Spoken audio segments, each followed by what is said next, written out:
I always have difficulty describing it, but I suppose it would be a mixture of geometric abstract expressionism and assemblage art and mixed media.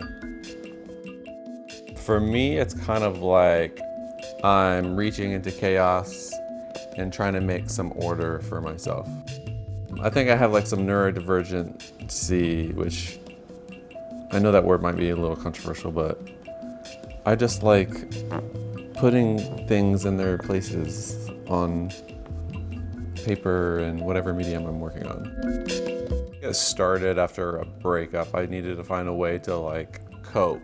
I was extremely depressed, like a lot of suicidal ideation. So I knew I needed, because I'm in therapy, like what's something that's distracting from some of that more intense stuff, and what's something you can do to express yourself. A lot of my pieces are all collaborative, whether they're actually physically contributing to my work. Just talking about it, and then whatever themes we're talking about in general influences my work. It's difficult for me sometimes to talk to people without a structured environment or prompts. So when I'm doing art, I can kind of distract my anxiety, or just put it, maybe I'm channeling my anxiety into my art. And then that makes the conversation kind of flow more naturally for me, or people might look at what I'm doing and that will start the prompting that I need. And then I really like to start something and like hand it off to someone else and they add their own thing. I need the motivation because sometimes I'm just too fatigued to do anything on my own. And if there's friends around, then I have more energy. Being disabled and having a disability, I've been trying to go to the former because I feel like disability is so systemic.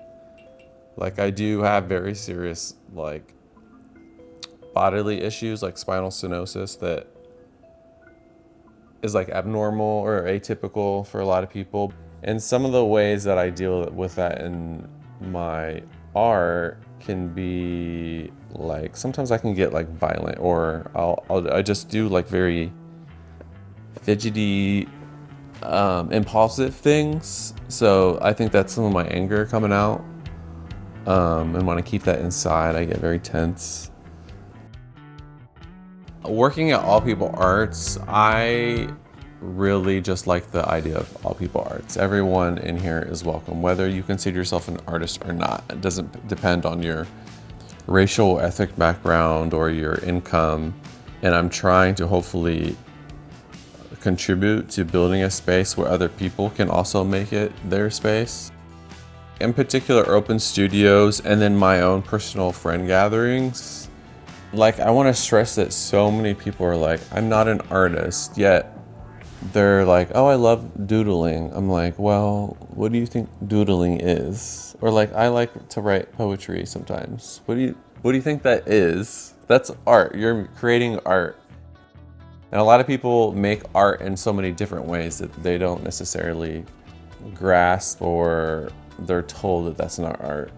I just like to make space for people to just do whatever it is that feels right when they're making something.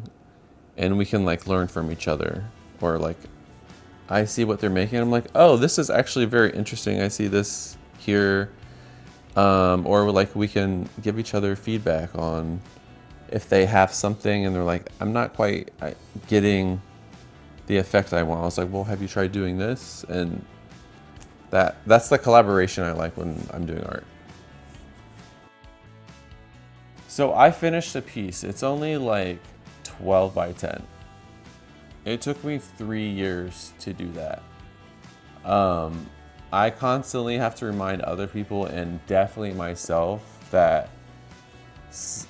just because you're not making something now, or it's been a while, or you just do something here and there, like, you're still an artist. It's not about the output or the productivity. It's about being in the moment.